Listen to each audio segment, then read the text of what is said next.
బుద్ధి చెప్పుట, సువార్త పాఠములో స్థిరముగా కట్టుట. చెప్పండి, స్థిరముగా కట్టుట. దానిని ఉపమాన రీతిగా బండ మీద కట్టబడిన ఇల్లు. దానికి నేను పెట్టిన భాగం ఏంటంటే స్థిరముగా కట్టుట. బండ మీద కట్టబడటం గొప్ప ధన్యత. బండెవరు? కొరింథీయులకు రాసిన మొదటి పత్రిక 10వ అధ్యాయం 4వ వచనంలో రాయబడింది. కొరింథీయులకు రాసిన మొదటి పత్రిక 10వ అధ్యాయం 4వ వచనంలో రాయబడింది. బండ ఎవరంటే క్రీస్తే.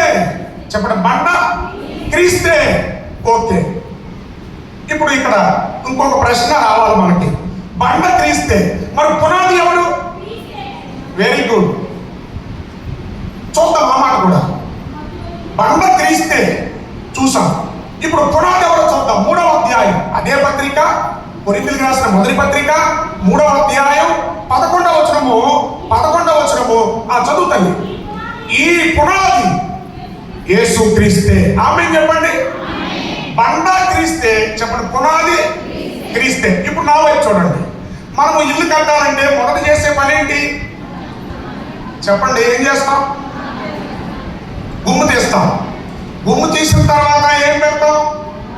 రాయి పెడతాం. ఇప్పుడు చెప్పండి, గుమ్ము తీయటం అంటే, రాయి పెట్టడం అంటే పునాది.